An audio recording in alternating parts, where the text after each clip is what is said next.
Hello friend, welcome to my YouTube channel. तो दोस्तों, आप सभी का हमारे यूट्यूब चैनल में एक बार फिर से स्वागत है। जहां दोस्तों आज जो हम कई दिनों के बाद वीडियो बना रहे हैं, लेकिन अब हम कंटिन्यू करेंगे। जहां बता दें कि आज के वीडियो में हम आपको बिहार से रिलेटेड क्वेश्चंस कराएंगे। जहां बता दें कि जो कि आपके बीपीएससी टीआरई में पूछे जाने वाले हैं, और ये जो क्वेश्चंस होंगे ये लगभग 1000 क्वेश्चन से एमसीक्यू कराएंगे जो कि बीपीएससी में पूछे जाएंगे। और आज जो हम लगभग करने वाले हैं 75 क्वेश्चन करेंगे, और इसी तरह से आज हमारा पार्ट 1 है। इसी तरह से लगभग हम 10 से 12 पार्ट करेंगे। जी हाँ दोस्तों, तो आज का जो हमारा पहला सवाल है वो कहता है कि बिहार दिवस कब मनाई जाती है। जी हाँ, बता दें कि अभी क्वेश्चन का लेवल आपको आसान लग रहा होगा, लेकिन धीरे धीरे हम हार्ड क्वेश्चन भी करेंगे। ठीक है, तो दोस्तों हमारा जो पहला सवाल है, बिहार दिवस कब मनाई जाती है? 20 मार्च, 21 मार्च, 22 मार्च या फिर 25 मार्च। तो बता दें कि बिहार दिवस जो मनाई जाती है वो मनाई जाती है 22 मार्च को। ठीक है, अब हम चलते हैं अगले क्वेश्चन पे। जो हमारा अगला प्रश्न है, दूसरा नंबर क्वेश्चन कहता है कि बिहार की राजधानी कहाँ है। ये क्वेश्चन तो बहुत ही आसान है, सबको पता होगा। जी हाँ, बता दें कि बिहार की राजधानी कहाँ है? पटना है। ठीक है, अब हम चलते हैं अगले क्वेश्चन पे। जो हमारा अगला प्रश्न कहता है कि बिहार का उच्च न्यायालय है। तो बिहार का उच्च न्यायालय कहाँ है? पटना, सारण, कोसी, मगध। तो क्या है बिहार का उच्च न्यायालय? कौन सा है? पटना उच्च न्यायालय। ऑप्शन नंबर 1 जो है वो हमारा बिल्कुल करेक्ट है। अब हम चलते हैं अगले क्वेश्चन पे। जो हमारा अगला प्रश्न है, अगला प्रश्न कहता है कि बिहार की राजकीय भाषा क्या है। ठीक है, हिंदी, उर्दू है, संस्कृत उर्दू है, हिंदी व संस्कृत है, इनमें से कोई नहीं। तो बता दें कि बिहार की जो राजकीय भाषा है वो है हिंदी व उर्दू। ऑप्शन नंबर 1 जो वो हमारा बिल्कुल करेक्ट है। अब हम चलते हैं अगले क्वेश्चन पे। जो हमारा अगला प्रश्न है, 5वां नंबर प्रश्न कहता है कि बिहार का राजकीय वृक्ष क्या है। तो बता दें कि कौन सा है? बेल, पीपल, आम या नीम। तो बता दें कि बिहार का जो राजकीय वृक्ष है तो वो है पीपल, लेकिन वही अगर भारत का पूछा जाए तो वो है हमारा बरगद का पेड़। ठीक है, ये आपको ध्यान में रखना है। अब हम चलते हैं अगले क्वेश्चन पे। जो हमारा अगला प्रश्न है, 6ठा नंबर प्रश्न कहता है कि बिहार का राजकीय पुष्प क्या है। तो राजकीय पुष्प कमल है, गेंदा है, गुलाब है, इनमें से कोई नहीं। तो बता दें कि बिहार का जो राजकीय पुष्प है यानी फूल है वो है गेंदा का, और वही कमल जो है वो भारत का है, वो राष्ट्रीय फूल हो जाएगा। ठीक है, अब हम चलते हैं अगले क्वेश्चन पे। जो हमारा अगला प्रश्न है, 7वां नंबर प्रश्न कहता है कि बिहार का राजकीय पशु क्या है। तो बिहार का जो राजकीय पशु है गाय है, बैल है, भैंस है, घोड़ा है। तो बता दें कि बिहार का जो राजकीय पशु है वो है बैल। ऑप्शन नंबर बी जो वो हमारा बिल्कुल करेक्ट है। वही भारत का हमारा क्या है? वो हमारा है टाइगर, बाघ। ठीक है, अब हम चलते हैं अगले क्वेश्चन पे। जो हमारा अगला प्रश्न है, 8वां नंबर प्रश्न कहता है कि बिहार का राजकीय पक्षी कौन सा है, यानी कि ठीक है, तो हंस है, मुर्गी है, कोयल है, गोरैया है। तो बता दें कि बिहार का जो राजकीय पक्षी है वो है गोरैया। वही भारत के बारे में पूछा जाए तो वो हमारा मोर यानी पीकॉक। ठीक है, नेशनल बर्ड अगर पूछा जाए तो वो हमारा हो जाएगा पीकॉक। वही राजकीय पक्षी तो वो है गोरैया। अब हम चलते हैं अगले क्वेश्चन पे। जो हमारा अगला प्रश्न है, अगला प्रश्न कहता है कि बिहार का प्रमंडल, यानी बिहार में कुल कितने प्रमंडल है, जिसको हम इंग्लिश में बोलते हैं कमिश्नरी। 7 है, 8 है, 9 है, 11 है। तो बता दें कि बिहार में कुल 9 प्रमंडल है। ठीक है, 9 प्रमंडल। अगर आपको नाम याद नहीं है तो बता दें कि पटना है, मगध है, कोशी है, भागलपुर है, पूर्णिया है, दरभंगा है, सारण है और मुंगेर है। ठीक है, 9 प्रमंडल हैं। अब हम चलते हैं अगले क्वेश्चन पे। जो हमारा अगला प्रश्न है, अगला प्रश्न है कि बिहार का जिला है, यानी बिहार में कुल कितने जिले हैं। तो बता दें कि 32, 34, 36, 38। तो बिहार में कुल कितने जिले हैं? 38 जिले हैं, यानी 38। अब हम चलते हैं अगले क्वेश्चन पे। जो हमारा अगला प्रश्न है, 11वां नंबर प्रश्न कहता है कि बिहार का अनुमंडल, यानी बिहार में कुल कितने अनुमंडल हैं। अनुमंडल को इंग्लिश में बोला जाता है सब डिवीजन। तो कितने सब डिवीजन है? 95, यानी 95, 101 या फिर 105 या फिर 199। तो कौन सा है? 101। ठीक है, बिहार में कुल कितने अनुमंडल है? तो 101 अनुमंडल है, जिसको हम बोलते हैं इंग्लिश में सब डिवीजन। अब हम चलते हैं अगले क्वेश्चन पे। जो हमारा अगला क्वेश्चन है, बिहार में विश्वविद्यालय की संख्या कितनी है। तो बता दें कि बिहार में विश्वविद्यालय की संख्या 21 है, कहीं कहीं पर 31 भी दिया गया है। तो बता दें कि आपको 21 याद रखना है। तो बिहार में विश्वविद्यालय की संख्या जो कितनी है? 21 है। अब हम चलते हैं अगले क्वेश्चन पे। जो हमारा अगला प्रश्न है, 13वां नंबर प्रश्न कहता है कि बिहार में सर्वाधिक जनसंख्या वाला जिला कौन सा है। ठीक है, तो बिहार में जो सबसे ज़्यादा जनसंख्या वाला यानी आबादी वाला जिला है बेगूसराय, दरभंगा, पटना, मधुबनी। तो बता दें कि बिहार में जो सर्वाधिक जनसंख्या वाला जिला जो है वो है पटना। अब हम चलते हैं अगले क्वेश्चन पे। जो हमारा अगला प्रश्न है, कहता है कि बिहार में सबसे कम जनसंख्या वाला जिला कौन सा है। तो बिहार में जो सबसे कम जनसंख्या पाई जाती है वो है शेखपुरा। ठीक है, और वही सबसे छोटा जिला जो है वो शिवहर है, लेकिन सबसे कम जनसंख्या वाला जिला वो क्या है? शेखपुरा। अब हम चलते हैं अगले क्वेश्चन पे। जो हमारा अगला प्रश्न है वो कहता है कि बिहार में सबसे कम लिंगानुपात वाला जिला है। लिंगानुपात वो होता है कि यानी 1000 पुरुष में कितनी महिलाएं हैं, वो उसको बोला जाता है, ठीक है, सेक्स रेशियो। तो कम सबसे कम किसका है सेक्स रेशियो यानी कि लिंगानुपात? मुंगेर, सहरसा, औरंगाबाद, मधेपुरा। तो बता दें कि सबसे कम लिंगानुपात वाला जिला जो है वो है मुंगेर। ऑप्शन नंबर 1 जो वो हमारा बिल्कुल करेक्ट है। अब हम चलते हैं अगले क्वेश्चन पे। जो हमारा अगला प्रश्न है 16वां नंबर प्रश्न है कि बिहार में सर्वाधिक लिंगानुपात वाला जिला कौन सा है, यानी सबसे ज्यादा लिंगानुपात किस जिले की है? समस्तीपुर, शिवहर, गोपालगंज, पटना। तो बता दें कि गोपालगंज का है, ठीक है। अब हम चलते हैं अगले क्वेश्चन पे। जो हमारा अगला प्रश्न है 17वां नंबर प्रश्न कहता है कि बिहार में सर्वाधिक साक्षरता वाला जिला कौन है, मतलब सबसे ज्यादा जो है एजुकेशन रेशियो किस जिला का है? तो बता दें कि सबसे ज्यादा जो है रोहतास, नवादा, पटना, दरभंगा। तो बता दें कि सबसे ज्यादा जो है वो है रोहतास में, ठीक है, और सबसे कम पूर्णिया में है, आपको याद रखना है। अब हम चलते हैं अगले क्वेश्चन पे। जो हमारा अगला प्रश्न है बिहार में सबसे कम साक्षरता वाला जिला, देखिए अभी हमने जस्ट पता वही क्वेश्चन से, गया, पूर्णिया, समस्तीपुर, खगड़िया। तो सबसे कम जो है साक्षरता वाला जिला कौन सा है? पूर्णिया है। अब हम चलते हैं अगले क्वेश्चन पे। जो हमारा अगला प्रश्न है 19 नंबर प्रश्न कहता है कि बिहार में सर्वाधिक वर्षा वाला जिला, यानी कि कौन ऐसा जिला है जहाँ पे सबसे अधिक वर्षा होती है बिहार में? किशनगंज, मुजफ्फरपुर, सहरसा, मधुबनी। तो बता दें कि बिहार में सबसे ज्यादा जो वर्षा होती है वो होती है किशनगंज में, ठीक है।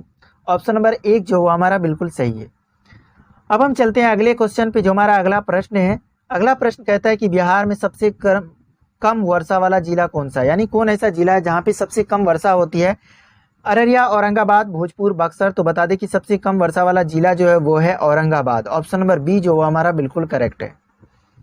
अब हम चलते हैं अगले क्वेश्चन पे। जो हमारा अगला प्रश्न कहता है कि बिहार में सबसे ठंडा जिला कौन सा है, ठीक है। तो सबसे ठंडा जिला जो है किशनगंज, कैमूर, गया, मुजफ्फरपुर। तो बता दें कि सबसे ठंडा जिला जो है वो है कौन सा? गया है। ऑप्शन नंबर सी जो हमारा बिल्कुल करेक्ट है। अब हम चलते हैं अगले क्वेश्चन में। अगला क्वेश्चन हमारा बिहार में सबसे बड़ा नगर कौन सा है? तो बिहार का सबसे बड़ा नगर है भागलपुर, दरभंगा, मधुबनी, पटना। तो वो कौन हो जाएगा? ऑप्शन नंबर डी हो जाएगा, वो हमारा करेक्ट है, पटना। अगला क्वेश्चन है 23वां नंबर क्वेश्चन कहता है कि मूल रूप से बिहार शब्द का अर्थ क्या होता है? अगर देखा जाए तो सही तरीके से तो बिहार जो शब्द है उसका अर्थ क्या है? तो पहला है बौद्ध मठ, देवदूतों की भूमि, हरियाली का प्रदेश, आर्य प्रदेश। तो बता दें कि बिहार का जो शब्द का अर्थ है वो है बौद्ध का मठ। क्या है? बौद्ध का मठ। अब हम चलते हैं अगले क्वेश्चन पे। जो हमारा अगला प्रश्न है 24 नंबर प्रश्न कहता है कि बिहार में नमक सत्याग्रह आरंभ हुआ है 6 अप्रैल 1921, 6 अप्रैल 1929, 15 अप्रैल 1930, 7 अप्रैल 1934। तो बता दें कि बिहार में जो नमक सत्याग्रह आरंभ हुआ है वो हुआ है 15 अप्रैल 1930 में, ठीक है। अब हम चलते हैं अगले क्वेश्चन पे। जो हमारा अगला प्रश्न है 25वां नंबर प्रश्न कहता है कि बिहार का पृथक प्रांत के रूप में गठन की मांग प्रस्तुत की गई, मतलब बिहार को अलग राज्य के रूप में जो मांग प्रस्तुत किया गया है कब किया गया है? 1896, 1906, 1911, 1936। तो बता दें कि 1906 में किया गया है, और वही 1912 में बिहार जो है बंगाल से अलग हुआ, वही 1936 में बिहार जो उड़ीसा से अलग हुआ, फिर 2000 में 15 नवंबर 2000 में क्या हुआ? झारखंड से अलग हुआ है, ठीक है। ये आपको ध्यान में रखना। सबसे पहले बंगाल से 1912 में, 1936 में उड़ीसा से, 2000 में झारखंड से, ठीक है। अब हम चलते हैं अगले क्वेश्चन पे। जो हमारा अगला प्रश्न है बिहार का मुगल साम्राज्य के प्रांत के रूप में गठन हुआ, मतलब किस समय बिहार को जो है मुगल साम्राज्य में शामिल किया गया था? 1504, 1540, 1580, 1600 ईस्वी। तो बता दें कि वैसे जो एग्जैक्ट जो डेट है वो क्या है? 1536, लेकिन 1576, लेकिन यहाँ पे नहीं है, तो हम यहाँ पे टिक करेंगे 1580 ईस्वी में, ठीक है।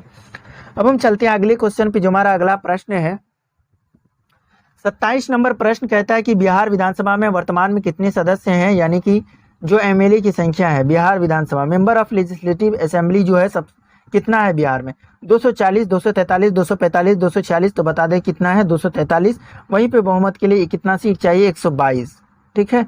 अब हम चलते हैं अगले क्वेश्चन पे। जो हमारा अगला प्रश्न है बिहार में लोकसभा के लिए कितने सदस्य चुने जाते हैं? तो बिहार में लोकसभा के लिए टोटल 40 सदस्य चुने जाते हैं। ऑप्शन नंबर डी जो वो हमारा बिल्कुल करेक्ट है। अब हम चलते हैं अगले क्वेश्चन पे। जो हमारा अगला प्रश्न 29 नंबर प्रश्न कहता है कि पटना उच्च न्यायालय की स्थापना कब हुई? पटना का जो उच्च न्यायालय है उसकी स्थापना हुई 1916, 1917, 1918, 1921 में। तो बता दें कि पटना उच्च न्यायालय की स्थापना हुई है 1916 में। ऑप्शन नंबर 1 जो वो हमारा बिल्कुल करेक्ट है। अब हम चलते हैं अगले क्वेश्चन में। बिहार में राज्यसभा की कितनी सीटें हैं? तो बिहार में राज्यसभा की कितनी सीटें हैं? 16 सीटें हैं। कितनी है? 16 सीटें हैं। अब हम चलते हैं अगले क्वेश्चन पे, जो हमारा अगला प्रश्न है, झारखंड बिहार से कब पृथक हुआ यानी अलग हुआ है? 15 नवंबर 2000 को, 25 नवंबर 2001, 23 नवंबर 2002, इनमें से कोई नहीं। तो बता दें कि बिहार झारखंड से कब झारखंड से बिहार कब पृथक हुआ है? झारखंड बिहार से, मतलब झारखंड से बिहार से कौन निकला है? झारखंड निकल गया। तो 15 नवंबर 2000 को अलग हुआ है झारखंड बिहार से। अब हम चलते हैं अगले क्वेश्चन पे, जो हमारा अगला प्रश्न है, बिहार और उड़ीसा का विभाजन कब हुआ है? तो बिहार और उड़ीसा का जो विभाजन हुआ है वो हुआ है 1936 में। ठीक है, विभाजन कब हुआ है? 1936 ईस्वी में हुआ है। अभी इससे पहले बता चुके हैं। तो ऑप्शन नंबर बी जो वो हमारा बिल्कुल करेक्ट हो जाएगा। अब हम चलते हैं अगले क्वेश्चन पे, जो हमारा अगला प्रश्न है, 33 नंबर प्रश्न कहता है कि बिहार सोशलिस्ट पार्टी के संस्थापक कौन है? यानी कि बिहार में जो सोशलिस्ट पार्टी बनी थी उसका गठन किसने किया था, उसके संस्थापक कौन थे? जयप्रकाश नारायण, सुभाष चंद्र बोस, सत्यभक्त या फिर इनमें से कोई नहीं? तो बिहार सोशलिस्ट पार्टी का जो गठन किया था यानी संस्थापक था जयप्रकाश नारायण थे। ऑप्शन नंबर 1 जो वो हमारा बिल्कुल करेक्ट है। अब हम चलते हैं अगले क्वेश्चन पे, जो हमारा अगला प्रश्न है, 34 नंबर प्रश्न कहता है कि बिहार के प्रमुख समाचार पत्र बिहारी के संपादक कौन थे? बाबूजी प्रसाद, बाबू गोपाल, बाबू महेश्वर प्रसाद या बाबू राम प्रसाद? तो बता दें कि बिहार के जो मुख्य समाचार पत्र बिहारी के संपादक थे वो थे बाबू महेश्वर प्रसाद। ऑप्शन नंबर सी जो वो हमारा बिल्कुल करेक्ट हो जाएगा। अब हम चलते हैं अगले क्वेश्चन पे, जो हमारा अगला प्रश्न है, 35 नंबर कहता है कि बिहार में किस स्थान पर भारतीय राष्ट्रीय 1922 का अधिवेशन हुआ था? 1922 में जो कांग्रेस का अधिवेशन हुआ है बिहार में, यानी कहाँ पे हुआ था? हरिपुरा, रामगढ़, गया, पटना? तो बता दें कि वो हुआ था गया में 1922 में। ठीक है, और इसकी जो अध्यक्षता की थी वो की थी चित्तरंजन दास ने। अब हम चलते हैं अगले क्वेश्चन पे, जो हमारा अगला प्रश्न है। अगला प्रश्न कहता है कि बिहार में किसान सभा की स्थापना किसके द्वारा की गई है? सजानंद सरस्वती के द्वारा की गई है। ऑप्शन नंबर 1 जो है वो हमारा बिल्कुल करेक्ट है। 36 का ऑप्शन नंबर 1 जो वो हमारा बिल्कुल करेक्ट हो जाएगा। ठीक है, अब हम चलते हैं अगले क्वेश्चन पे, जो हमारा अगला प्रश्न है, 37 नंबर प्रश्न कहता है कि बिहार प्रांतीय किसान सभा का गठन किस सन में हुआ? मतलब किस समय पे बिहार में किसान सभा का गठन हुआ है, वो भी प्रांतीय किसान सभा का?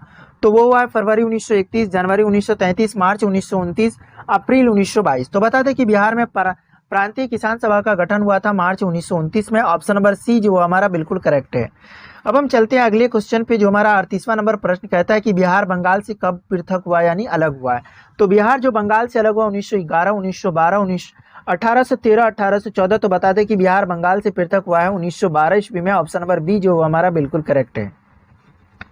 अब हमारा 39वां नंबर यानी 39 प्रश्न कहता है 1857 की क्रांति में बिहार के नेता कौन थे? जो 1857 में शुरू हुआ था, 10 मई 1857 को मेरठ से जो शुरू हुआ था, उसमें बिहार से कौन से नेता थे जो 1857 की संग्राम की लड़ाई लड़ रहे थे?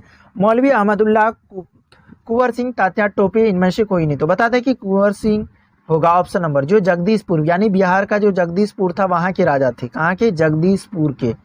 ठीक है, आपको ध्यान रखना है। ठीक है, और इनकी मृत्यु हुई थी 9 मई 1858 ईस्वी को। ठीक है इसकी, और वही तात्या टोपे जो थे वो कानपुर से नेतृत्व कर रहे थे 1857 की जो स्वतंत्रता संग्राम थे। अब हम चलते हैं अगले क्वेश्चन पे, जो हमारा 40वां नंबर प्रश्न कहता है कि पटना के प्रांतीय राजधानी बनाया गया पटना को कब प्रांतीय राजधानी किसने बनाया था? ठीक है, तो शेरशाह सूरी ने, हुमायूं ने, इब्राहिम लोदी ने, इनमें से कोई नहीं? तो बता दें कि पटना को जो प्रांतीय राजधानी बनाया था वो बनाया था शेरशाह सूरी ने, जो कि सारण, जिनका मकबरा सारण में है, और सारण से ही वो हुकूमत करते थे। बिहार में लोकप्रिय शासक हुआ करते थे। ठीक है, हुमायूं के समय में हुमायूं को इन्होंने हराया था। अब हम चलते हैं अगले क्वेश्चन पे, जो हमारा अगला प्रश्न है 41 नंबर प्रश्न की बिहार में सर्वाधिक लोकप्रिय सुल्तान कौन था? शेरशाह सूरी, बख्तियार खिलजी, इब्राहिम लोदी, अलाउद्दीन खिलजी? तो बता दें कि बिहार में जो सर्वाधिक लोकप्रिय सुल्तान था वो था शेरशाह सूरी। ठीक है, अब हम चलते हैं अगले क्वेश्चन पे, जो हमारा अगला प्रश्न है नालंदा विश्वविद्यालय का वैभव किसके हाथों नष्ट हुआ है? मतलब नालंदा जो विश्वविद्यालय था उसका वैभव किसके हाथों में? बख्तियार खिलजी, इब्राहिम लोदी, शेरशाह सूरी, इनमें से कोई नहीं? तो नालंदा विश्वविद्यालय का जो वैभव था किसके हाथों नष्ट हुआ? बख्तियार खिलजी के। ऑप्शन नंबर 1 जो वो हमारा बिल्कुल करेक्ट है। अब हम चलते हैं अगले क्वेश्चन पे, जो हमारा अगला क्वेश्चन है 43 नंबर प्रश्न कहता है कि किस काल में बिहार की राजनीतिक शक्ति, शैक्षिक व सांस्कृतिक गरिमा खंडित हुई है? किस काल में? मौर्य काल में, गुप्त काल में, मध्य काल में? इनमें से कोई नहीं? तो बिहार की जो राजनीतिक शक्ति है, शैक्षिक और सांस्कृतिक गरिमा खंडित हुई है, वो हुई है मध्य काल में। ऑप्शन नंबर सी जो हमारा बिल्कुल करेक्ट है। अब हम चलते हैं अगले क्वेश्चन पे, जो हमारा अगला प्रश्न है 44वां नंबर प्रश्न कहता है कि किस मुगल शासक ने सर्वप्रथम बिहार को अपने साम्राज्य में मिलाया था? तो किस शासक ने? तो बाबर ने, जहांगीर ने, अकबर ने, हुमायूं ने? तो बता दें कि किस मुगल शासक ने? तो अकबर ने मिलाया था। कब मिलाया था? तो वो एग्जैक्ट जो साल है 1576, कहीं कहीं पे 1580 भी आता है। ठीक है, तो आपको याद रखना है। तो किसने मिलाया था? अकबर ने मिलाया था। अब हम चलते हैं अगले क्वेश्चन पे, जो हमारा अगला प्रश्न है, पाटलिपुत्र के संस्थापक थे उदायन, अशोक, बिंबिसार, इनमें से कोई नहीं। तो किसने किया था? उदायन ने किया था। ठीक है, अब हम चलते हैं अगले क्वेश्चन पे, जो हमारा अगला प्रश्न है 46 नंबर प्रश्न कहता है कि पाटलिपुत्र में स्थित चंद्रगुप्त का महल मुख्यतः बना था। पाटलिपुत्र में जो स्थित था चंद्रगुप्त का महल, वो किस चीजों का बना था? ईंटों का, मिट्टी का, लकड़ी का, पत्थर का? तो जो महल था वो किसका बना हुआ था? लकड़ी का बना हुआ था। ऑप्शन नंबर सी जो हमारा बिल्कुल करेक्ट है। अब हम चलते हैं अगले क्वेश्चन पे, जो हमारा अगला प्रश्न है 47वां नंबर प्रश्न कहता है कि पाटलिपुत्र में इनमें से किस शासक ने सर्वप्रथम अपनी राजधानी बनाया? तो पाटलिपुत्र को किसने सर्वप्रथम अपनी राजधानी बनाया था? चंद्रगुप्त मौर्य, कनिष्क, अशोक, इनमें से कोई नहीं। तो किसने बनाया था सर्वप्रथम अपनी राजधानी? तो चंद्रगुप्त मौर्य ने बनाया था। और इसके गुरु का नाम क्या था? चाणक्य था। ठीक है, अब हम चलते हैं अगले क्वेश्चन पे, जो हमारा अगला प्रश्न है। अगला प्रश्न है कि बिहार में 1857 की क्रांति के नेता कुंवर सिंह का निधन कब हुआ था? तो कब हुआ था? 17 अप्रैल 1858, 10 जून 1858, 9 मई 1858, तो 12 मई 1858। तो बता दें कि इनकी मृत्यु हुई थी 9 मई 1858 में। ठीक है, अब हम चलते हैं अगले क्वेश्चन पे, जो हमारा अगला प्रश्न है 49 नंबर प्रश्न कहता है कि बिरसा मुंडा का कार्य क्षेत्र कौन सा था? तो बिरसा मुंडा का जो कार्य क्षेत्र था वो था रांची। ऑप्शन नंबर 4 जो वो हमारा बिल्कुल करेक्ट है, यानी डी। अब हम चलते हैं अगले क्वेश्चन पे, जो हमारा अगला प्रश्न है स्वामी सहजानंद का संबंध किससे है? यानी संबंध था। तो स्वामी सहजानंद का संबंध था बिहार के जनजातीय आंदोलन के साथ, बिहार के मजदूर आंदोलन के साथ, बिहार के किसान आंदोलन के, बिहार के जातीय आंदोलन के। तो बताते हैं कि स्वामी सहजानंद का जो संबंध था वो था बिहार के किसान आंदोलन से। अब हम चलते हैं अगले क्वेश्चन पे, जो हमारा अगला प्रश्न है चंद्रगुप्त मौर्य के गुरु थे कौन थे? चाणक्य, कनाद, पराशर, वात्स्यायन। तो बता दें कि चंद्रगुप्त के जो गुरु थे वो थे चाणक्य।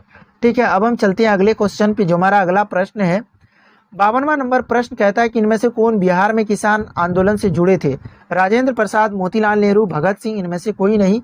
तो जो किसान आंदोलन से जुड़े थे वो थे राजेंद्र प्रसाद। बता दें कि राजेंद्र प्रसाद जो थे वो हमारे देश के प्रथम राष्ट्रपति बने स्वतंत्र भारत के, और साथ ही वो क्या थे? बिहार के सिवान जिला के जेराडी गांव से में उनका जन्म हुआ था। ठीक है, राजेंद्र प्रसाद।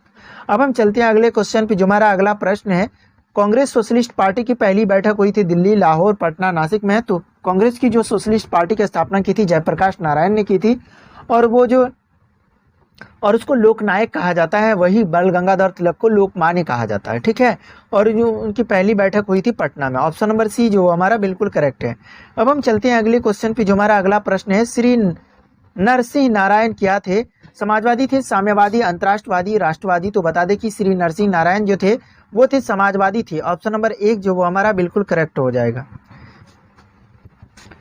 अब हम चलते हैं अगले क्वेश्चन पे, जो हमारा अगला प्रश्न है 55 नंबर प्रश्न है कि जयप्रकाश नारायण किस पार्टी से संबंधित थे? कांग्रेस, राष्ट्रवादी, समाजवादी या किसान सभा?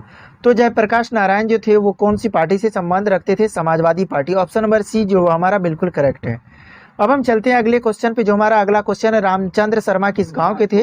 इंद्रपुर, गोगरी, अमराहा, पेमा? तो वो थे अमराहा। ऑप्शन नंबर सी जो हमारा बिल्कुल करेक्ट है। अब हम चलते हैं अगले क्वेश्चन पे, जो हमारा अगला प्रश्न है जगत नारायण लाल को किस जेल में भेजा गया था? Bankipur jail, Hajipur jail, Bhagalpur jail, camp jail? तो जगत नारायण लाल को जो भेजा गया था वो भेजा गया था बांकीपुर जेल में। ऑप्शन नंबर 1 जो वो हमारा बिल्कुल करेक्ट है। अब हम चलते हैं अगले क्वेश्चन पे, जो हमारा अगला प्रश्न है 58 नंबर प्रश्न है बिहार केसरी से किसे संबोधित किया जाता है? अनुग्रह नारायण सिंह को, कर्पूरी ठाकुर को, डॉक्टर श्री कृष्ण सिंह को, जयप्रकाश नारायण को? तो बता दें कि बिहार केसरी के नाम से संबोधित किया जाता है डॉक्टर श्री कृष्ण को, जो कि हमारे बिहार के पहले मुख्यमंत्री बने थे। ठीक है, और जयप्रकाश नारायण को किस नाम से? लोकमान्य के नाम, ये लोकनायक के नाम से। ठीक है, और अनुग्रह को समाजवादी माना जाता था। ठीक है, अब हम चलते हैं अगले क्वेश्चन में, और जो कर्पूरी ठाकुर है इसको जननायक, ठीक है, और जो जयप्रकाश नारायण उसको लोकनायक, और इसको बिहार केसरी, इसको जननायक, और इसको समाजवादी के नाम से। अब हम चलते हैं अगले क्वेश्चन पे, जो हमारा अगला प्रश्न है 59 नंबर प्रश्न है कि इस देश की सीमा बिहार राज्य से जुड़ती है? तो बिहार राज्य से केवल एक देश की सीमाएं जुड़ती है, वो है नेपाल। ऑप्शन नंबर 1 जो हमारा बिल्कुल करेक्ट है। अब हम चलते हैं अगले क्वेश्चन पे, जो हमारा अगला प्रश्न है 60 नंबर प्रश्न कहता है कि पुराना बिहार का कितना प्रतिशत जमीन लेकर झारखंड राज्य बना। तो बता दें कि जो बिहार का कितना प्रतिशत जो भाग लेकर के जो झारखंड राज्य का गठन हुआ था, जो अलग हुआ था 15 नवंबर 2000 ईस्वी को, तो कितना प्रतिशत भाग लिया था। तो उन्होंने लिया था 45.85%, यानी 45.85। ठीक है, तो 45.85% लेकर के राज्य बना था। अब हम चलते हैं अगले क्वेश्चन पे, जो हमारा अगला प्रश्न है 61 नंबर प्रश्न कहता है कि बिहार का शोक निम्नलिखित में किसे कहा जाता है। तो बिहार का जो शोक कहा जाता है, यहाँ पे नदी का नाम अजय को, कोसी को, सोन को, बागमती को। तो बता दें कि बिहार का जो शोक कहा जाता है वो कहा जाता है कोसी नदी को। ठीक है, अब हम चलते हैं अगले क्वेश्चन पे, जो हमारा अगला प्रश्न है। अगला प्रश्न कहता है कि आम की वह प्रजाति जो केवल बिहार में उपजाई जाती है, तो कौन ऐसी प्रजाति है। दशहरी, जर्दालू, लंगड़ा या फिर सफेदा। तो बता दें कि इसका ऑप्शन नंबर डी जो है वो बिल्कुल सही होगा, सफेदा। बिहार की सफेदा आम की एक ऐसी प्रजाति है जो केवल बिहार में उपजाई जाती है। अब हम चलते हैं अगले क्वेश्चन पे, जो हमारा अगला प्रश्न है। बिहार में बहने वाली नदियों में किसका उद्गम अमरकंटक में है। तो बता दें कि बिहार में जो बहने वाली नदियां उसका उद्गम अमरकंटक में है, वो है सोन नदी। कौन सी नदी, सोन नदी। अब हम चलते हैं अगले क्वेश्चन पे, जो हमारा अगला प्रश्न है। संपूर्ण बिहार राज्य स्थित है मैदानी क्षेत्र में, ताल क्षेत्र में, पठारी क्षेत्र में, इनमें से कोई नहीं। तो बता दें कि पूरा बिहार जो है वो मैदानी क्षेत्र में स्थित है। ठीक है, ऑप्शन नंबर 1 जो वो हमारा बिल्कुल करेक्ट है। अब हम चलते हैं अगले क्वेश्चन पे, जो हमारा अगला प्रश्न है। बिहार में तेल शोधक कारखाना है, पटना में, आरा में, बरौनी में, बाढ़ में। तो बता दें कि पटना में जो तेल शोधक कारखाना है वो है बरौनी में। ऑप्शन नंबर सी जो हमारा बिल्कुल करेक्ट है। अब हम चलते हैं अगले क्वेश्चन पे, जो हमारा अगला प्रश्न है। बिहार में कौन सी नदी पर बहुउद्देशीय परियोजना का निर्माण किया जाता है। तो गंगा, पुनपुन, फुल्गु, कोसी। तो मतलब कौन सी नदी है जहाँ पे बहुउद्देशीय परियोजना का निर्माण किया गया है, तो वो क्या गया है, कोसी पे। ऑप्शन नंबर डी जो वो हमारा बिल्कुल करेक्ट है। अब हम चलते हैं अगले क्वेश्चन पे, जो हमारा अगला प्रश्न है। किस फसल के उत्पादन में बिहार देश में अग्रणी राज्य है। चावल, गन्ना, मखान, बांस। तो बता दें कि मखान में जो है बिहार पूरे देश में अग्रणी राज्य है, और चावल में कौन सा स्थान है, चौथा स्थान है। ठीक है, आपको ध्यान रखना है। और चावल में जो पहला स्थान है वो है पश्चिम बंगाल का। ठीक है, और दूसरा स्थान जो है वो है हरियाणा, ये पंजाब का, और उसका तीसरा जो है वो है किसका, उत्तर प्रदेश का, और चौथा जो है हमारे बिहार का है। ठीक है, अब हम चलते हैं अगले क्वेश्चन पे, जो हमारा अगला प्रश्न है। बिहार में डालमिया नगर किसके लिए प्रसिद्ध है। डालमिया जो नगर है, जो बिहार का एक जगह है, वो किसके लिए, रेशम, जूट, चमड़ा, सीमेंट है। तो बता दें कि डालमिया नगर जो है वो चमड़ा के लिए प्रसिद्ध है। ठीक है, अब हम चलते हैं अगले क्वेश्चन पे, जो हमारा अगला प्रश्न है। बिहार में कोयले का अनुमानित भंडार है। बिहार में कुल कितना कोयला जो है अनुमानित भंडार है। 1260 crore ton, 303 crore ton, 16 crore ton, 20,058 crore ton. तो बता दें कि बिहार में जो कोयले का अनुमानित भंडार है वो है 16 करोड़ टन। ठीक है, ऑप्शन नंबर सी जो हमारा बिल्कुल करेक्ट है। अब हम चलते हैं अगले क्वेश्चन पे, जो हमारा अगला प्रश्न है। 70 नंबर प्रश्न है। पूर्व मध्य रेलवे का क्षेत्र का मुख्यालय है। पूर्व मध्य जो रेलवे है उस क्षेत्र का मुख्यालय कहाँ है। पटना, रायपुर, हाजीपुर, मुजफ्फरपुर। तो जो पूर्व मध्य रेलवे का जो मुख्यालय है वो है हाजीपुर। और ठीक है, ऑप्शन नंबर सी जो हमारा बिल्कुल करेक्ट है। अब हम चलते हैं अगले क्वेश्चन पे, जो हमारा अगला प्रश्न है। बिहार में केला उत्पादन का प्रसिद्ध क्षेत्र है। तो बिहार में सब मशहूर जो है कौन सा जगह है जो केला के लिए है। भागलपुर, हाजीपुर, मुंगेर, इनमें से कोई नहीं। तो वो क्या है, हाजीपुर। ठीक है, हाजीपुर केले के लिए मशहूर है। ठीक है, अब हम चलते हैं अगले क्वेश्चन पे, जो हमारा अगला प्रश्न है, और वही मुजफ्फरपुर लीची के लिए। अगला क्वेश्चन है हमारा, मखान की खेती के लिए देश का अग्रणी राज्य है। इससे पहले भी हम देख चुके हैं कि कौन सा फसल में जो है, यानी कि किसकी उपजाऊ के लिए भारत, ये बिहार पूरे भारत में नंबर 1 है मखान के लिए। तो यहाँ पे कि कौन सा राज्य अग्रणी है, तो वो हो जाएगा उत्तर प्रदेश, केरल, बिहार। तो बिहार जो है मखान की खेती के लिए पूरे भारत में अग्रणी राज्य है, यानी पहला स्थान पर आता है। अब हम चलते हैं अगले क्वेश्चन पे, जो हमारा अगला प्रश्न है। 73वां नंबर प्रश्न कहता है कि ककोलत जलप्रपात बिहार के किस जिले में स्थित है। ककोलत जो है पटना, नवादा, मुंगेर, नालंदा। तो बता दें कि ककोलत जलप्रपात जो है वो कहाँ पे है, नालंदा में स्थित है, ककोलत जलप्रपात। ठीक है, अब हम चलते हैं अगले क्वेश्चन पे, जो हमारा अगला प्रश्न है। 74वां नंबर प्रश्न कहता है कि निम्नलिखित में कौन सा शहर बिहार के सबसे पूर्वी भाग में स्थित है। कौन ऐसा शहर है जो बिहार का जो सबसे पूर्वी भाग है वहाँ पे स्थित है। भागलपुर, पूर्णिया, कटिहार, पटना। तो बता दें कि बिहार का जो सबसे पूर्वी भाग है वो है कटिहार। ऑप्शन नंबर सी जो हमारा बिल्कुल करेक्ट हो जाएगा। अब हम चलते हैं अगले क्वेश्चन पे, जो हमारा अगला प्रश्न है। अगला और आज का लास्ट प्रश्न है। हम इस क्वेश्चन में जो इस वीडियो में लगभग हम 75 प्रश्न कराने वाले हैं, और इसका जो अगला जो ये भाग होगा, एक एक करके हम अलग 75 का पार्ट बना करके हम करेंगे। आज जो हमारा पहला पार्ट है, इसके बाद दूसरा, तीसरा, इस करके लगभग हम 1000 क्वेश्चन की सीरीज करेंगे सिर्फ बिहार को लेकर के। इसके बाद हम 1 लाइनर करेंगे, बायोलॉजी का, केमिस्ट्री का, फिजिक्स का और मैथ भी क्वेश्चंस करवाने वाले हैं। और इसके बाद हम करंट अफेयर्स भी कराएंगे, इसलिए हमारे चैनल को अगर अभी तक आपने सब्सक्राइब नहीं किया तो सब्सक्राइब करें। और हाँ दोस्तों, इसके बाद हम लगातार कंटिन्यू वीडियो डालेंगे, इसलिए हमारे इस वीडियो को वॉच करें। अगर आपको वीडियो अच्छा लगता है तो वीडियो को लाइक करिएगा और कमेंट बॉक्स में कमेंट करके जरूर बताइएगा। तो लास्ट क्वेश्चन है हमारा, निम्नलिखित झीलों में कौन सी बिहार में स्थित है? सांबर झील, सांबर झील तो राजस्थान में, अनुपम, सुखना, कामा, तो बता दें कि अनुपम झील जो है वो बिहार में स्थित है। तो दोस्तों आई होप आपको ये वीडियो पसंद आया होगा। अगर आपको ये वीडियो पसंद आया तो वीडियो को लाइक करिए और अपने दोस्तों के साथ शेयर कीजिए और चैनल को जरूर सब्सक्राइब कीजिए, ताकि हम जो भी वीडियो अपलोड करें आपके पास टाइम टू टाइम नोटिफिकेशन जाए। तो दोस्तों मिलते हैं अगले वीडियो में। Thank you, bye.